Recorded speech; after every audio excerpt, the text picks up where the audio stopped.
Alors nous avons, avec Bérengère Massignon, réfléchi à l'organisation de ce débat. Et je voulais juste, en introduction, vous citer un petit paragraphe qui vient d'une intervention récente de novembre 2013 de Laurent Fabius, ministre des Affaires étrangères, qui prononçait un discours devant le Centre d'études et de recherche internationale sur le thème religion et politique étrangère. Et il disait « Il n'est pas courant pour un ministre des Affaires étrangères français de s'exprimer sur les questions religieuses. Si je le fais, c'est pour une raison simple, nombre des crises internationales actuelles restent inintelligibles et d'ailleurs insolubles quand le fait religieux n'est pas pris en compte.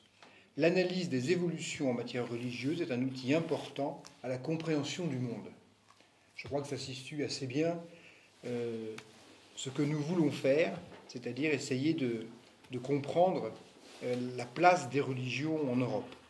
Alors, dans ce débat que nous allons avoir, mais que nous souhaitons ouvert à vos questions, il est vrai que je me suis beaucoup inspiré, en tout cas appuyé sur le livre de ma voisine, qui est tout à fait excellent, et qui traite de façon très précise, d'une part de monographie par pays, et ensuite de thèmes transversaux.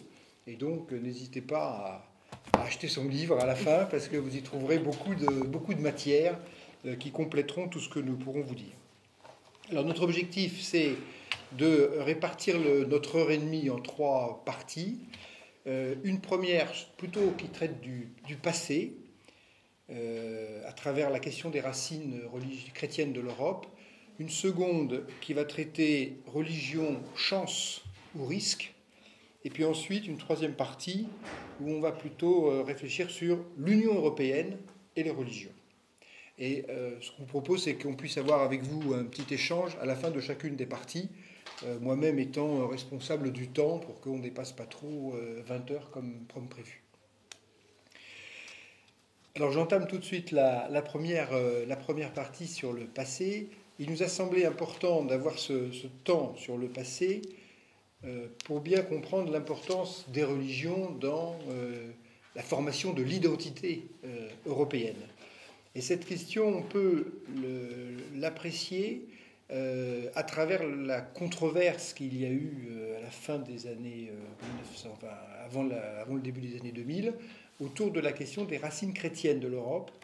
Et Bérengère, ce serait intéressant que vous nous redonniez les éléments du contexte de l'époque, pourquoi cette question est sortie, comment ça s'est traduit et quel jugement vous portez sur toute cette controverse. Alors d'abord, je voudrais vous remercier de m'avoir invité. Merci à l'association des écrivains croyants. Nous commençons donc par un retour en arrière. D'abord, il faut dire que l'Europe des pères fondateurs n'avait pas du tout envisagé la question religieuse au niveau de l'Union européenne, parce que ce qui dominait à l'époque, c'était l'idée de créer des solidarités concrètes entre les États européens sur le plan économique, sur des questions techniques. C'est la CECA, c'est la politique agricole commune.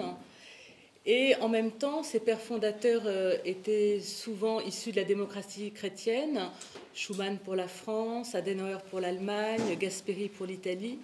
Et donc la question de l'Europe chrétienne était implicite et allait de soi.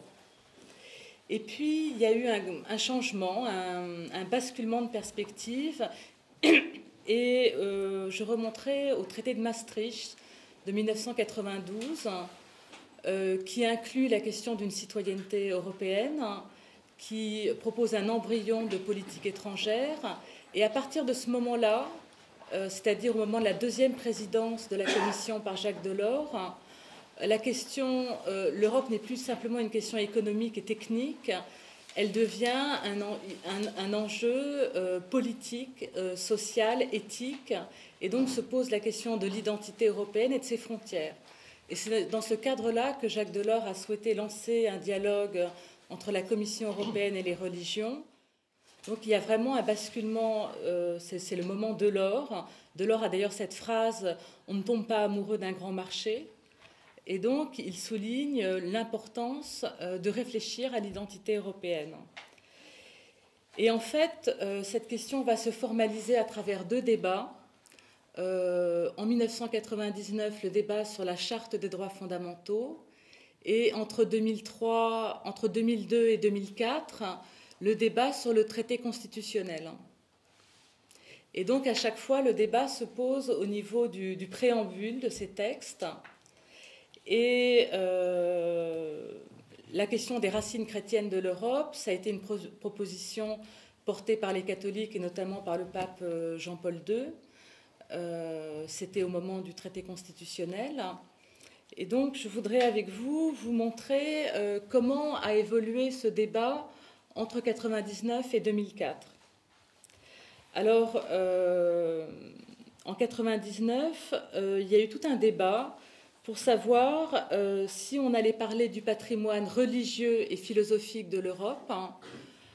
Et finalement, la France, qui à l'époque était en cohabitation, donc aussi bien Chirac que Jospin, ont refusé ce terme de patrimoine religieux et ont imposé au niveau européen la notion de patrimoine spirituel et moral.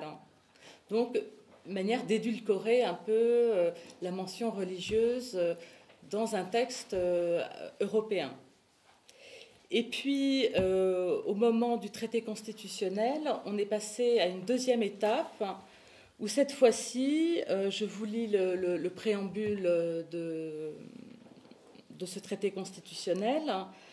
Donc cette fois-ci, il s'agit, le texte dit, s'inspirant des héritages culturels, religieux et humanistes de l'Europe, à partir desquels se sont développées les valeurs universelles qui constituent les droits inviolables et inaliénables de la personne humaine, ainsi que la liberté, la démocratie, l'égalité et l'état de droit.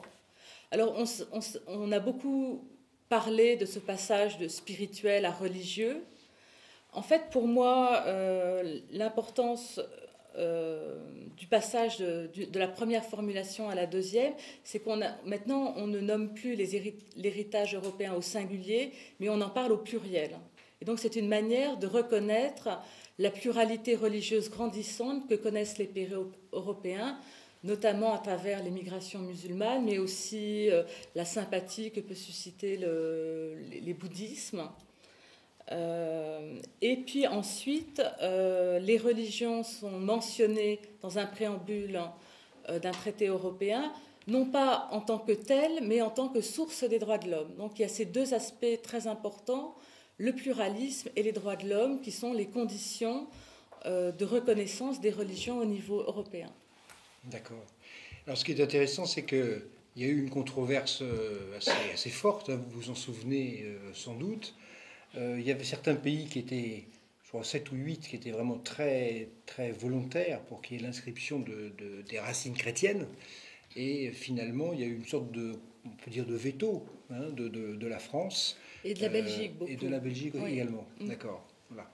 Alors, bon, maintenant, la question a été traitée, en quelque sorte. Donc, ce que vous nous avez lu, c'est la dernière c'est la dernière version. Formulation, oui. D'accord.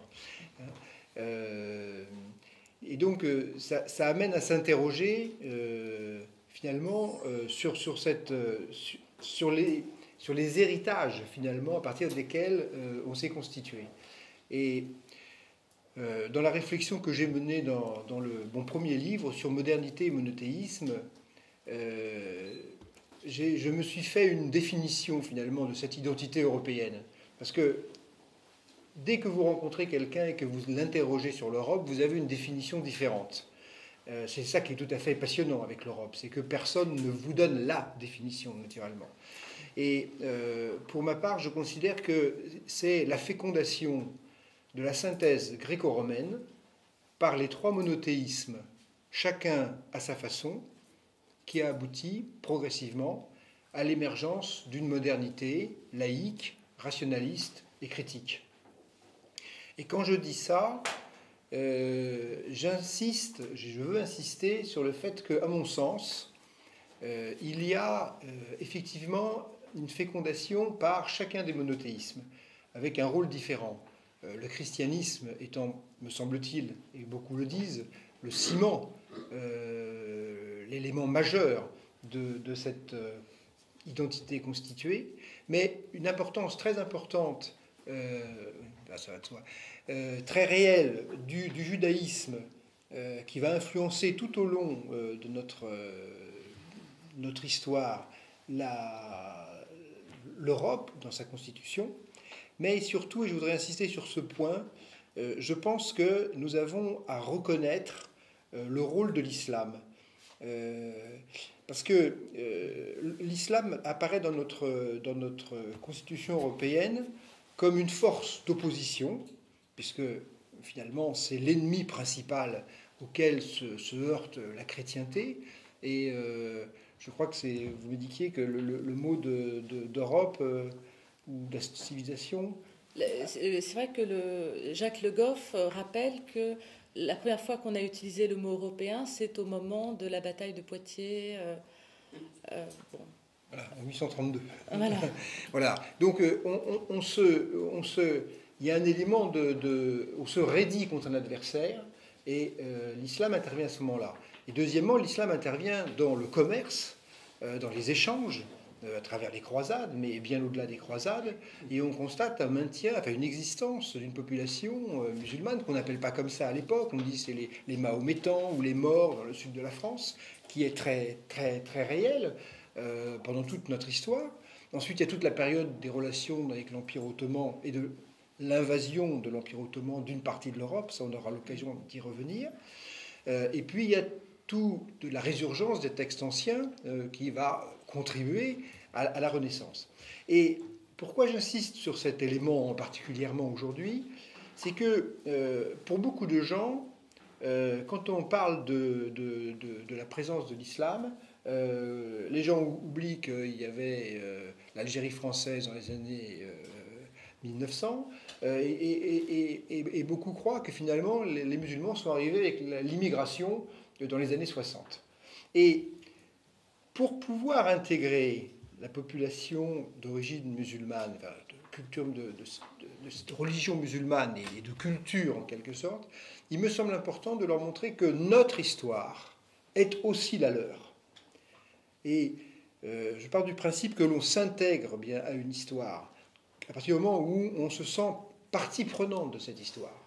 Et je crois que dans notre société actuelle, nous avons un problème de lecture de la présence de l'islam, et que tenir le propos que je tiens, c'est reconnaître cette pluralité d'influences, sans nier l'importance essentielle du christianisme, mais en permettant à des gens d'une autre culture de s'intégrer plus facilement, parce que c'est aussi leur histoire.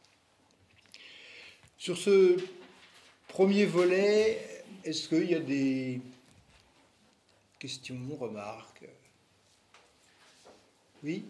Oui, Madame a mentionné les notions de liberté, démocratie, égalité et droits de l'homme. Mm-hmm. Et j'observe que la notion de fraternité n'est pas présente. Ah, mais il faut le dire aux députés européens qui nous représentent. Il y a forcément un volet de solidarité au niveau européen, puisqu'on partage des politiques communes en fonction d'un bien commun. Mais c'est vrai que ça n'apparaît pas dans le préambule. Rapidement, un livre récent de M. Régis Debray est intitulé « Le moment fraternité » chez Gallimard. Vous savez, la fraternité, on dit toujours liberté, égalité, fraternité. La fraternité n'est pas dans le triptyque d'origine, hein, c'est liberté, égalité, propriété. Je crois que la fraternité n'apparaît qu'en 1848. Hein. Donc, bon, voilà, on peut parler de la fraternité, on peut la voir comme un objectif. Je crois qu'on est loin de l'atteindre. Voilà, le fait que ça ne soit pas repris au niveau des éléments européens est un fait. Voilà, alors après, on peut en déduire ce que l'on veut, mais effectivement, ce n'est pas dans le langage européen au jour d'aujourd'hui. Hein. Oui, madame. Quand vous dites qu'il ne faut pas négliger l'influence de l'Algérie française, enfin, il s'agit quand même de l'Europe. Et à ce moment-là, il n'y avait pas les 28 pays, maintenant ils sont 28, mais les autres pays ne sont pas du tout concernés par cet élément dont vous parlez, il n'y a que la France. Alors, dans quelle mesure, sinon théorique, l'aspect musulman de l'Algérie française a-t-il une influence sur le patrimoine religieux actuel? Je ne sais pas si ma question est claire. C'est pas que ça a une influence sur le patrimoine religieux actuel, c'est qu'il est important, me semble-t-il, d'avoir conscience de cette histoire. Par exemple, la mosquée de Paris est construite dans les années 20 en hommage à tous les musulmans d'Afrique qui sont morts pendant la guerre de 14. Donc, à l'époque, voilà, c'est une reconnaissance. Et je pense qu'il y a beaucoup de gens qui ne savent pas que la mosquée de Paris a été construite dans ce sens. Voilà. Donc, on a une relecture de notre passé à faire, une actualisation de notre passé. Et je pense que ce travail de mémoire est important aujourd'hui pour justement comprendre que la présence musulmane n'arrive pas comme ça du jour au lendemain. Hein, c'est simplement ça que je voulais dire. Il y a madame qui voulait une question. Mais ça ne concerne pas ni l'Allemagne, ni la Pologne, ni les États baltes. Non, ils ont un autre aspect de présence musulmane. Oui, mais l'Allemagne a son histoire, les pays Par exemple, l'Espagne a été concernée avant. Chacun a une histoire différente avec l'islam. Il y a évidemment l'histoire de l'Espagne andalouse, de la Sicile, du sud de l'Italie qui ont été occupés par les musulmans à une époque. Et puis l'islam n'est pas simplement migratoire en Europe, parce qu'on oublie souvent l'Europe orientale et balkanique, où la présence des Ottomans a été très longue, ça a duré 5 siècles. Et il y a d'importantes minorités musulmanes dans ces pays. Par exemple, en Bulgarie, 13% de la population est musulmane. Là, on en parle beaucoup actuellement, la Crimée. Eh bien, les Tatars de Crimée viennent des invasions de la Horde d'Or de Gengis Khan au XIIIe siècle. Donc, il y a une inscription de l'islam à la périphérie de l'Europe, c'est vrai, mais ce n'est pas simplement le fait de la France. Il y avait une question ici, puis une question... Madame. Oui, moi je voulais rappeler, on l'a nommé déjà, enfin, Le Goff était absolument scandalisé. Il disait, mais enfin les racines chrétiennes de l'Europe, bah, évidemment. Vous savez, enfin, le Goff, là, il a insisté à plusieurs reprises. C'est tout. Parce que, oui. Quand même, oui, il y a Le Goff en lettres assez hautes. Voilà. Oui, mais on reconnaît tout son mérite à M. Le Goff, hein, c'est sûr. Oui, c'est juste à propos de la vision un peu classique française hexagonale sur l'Algérie et la France. Dans les années 50, l'Allemagne était un lieu de préservation et de refuge d'exilés politiques algériens qui étaient résistants, qui avaient trouvé refuge en Allemagne. Et il y avait une activité politique algérienne très forte en Allemagne. L'Allemagne a été concernée, très marginalement, mais elle a été concernée par cette histoire. On prend une dernière question sur ce volet pour passer à la suite. C'est pour m'étonner, me surprendre. Lorsque, madame, vous dites il y a 4% de la population française qui est d'origine... Non, européenne. Européenne qui est d'origine musulmane. Enfin, musulmane, c'est pas péjoratif. Hein, je pense que c'est un mot qui est anglais et qui est allemand, qui se comprend bien mieux que musulman à la française. Je ne sais pas, vous faites référence à des statistiques ethniques qui empêchent, qui interdisent, alors que c'est admis en Allemagne, par exemple, ces statistiques ethniques, de savoir quelle est la religion, la culture suivie par des volumes de population différents de nous. Les chiffres que vous citez... Parce que moi, j'en vois de plus en plus. Ah bah, ça dépend. Vous habitez dans la Creuse ou à Gennevilliers, c'est pas le même cadre. Hein. D'où vient le chiffre? De l'US Report on Religious Freedom, qui est un rapport que fait le département d'État américain depuis la fin des années 90 sur les religions dans le monde. Et donc, ils font une publication annuelle avec des statistiques, un regard sur le système des cultes dans chaque pays, des points noirs comme l'antisémitisme, des points importants comme le dialogue interreligieux, etc. C'est une synthèse globale qui est très riche d'enseignements.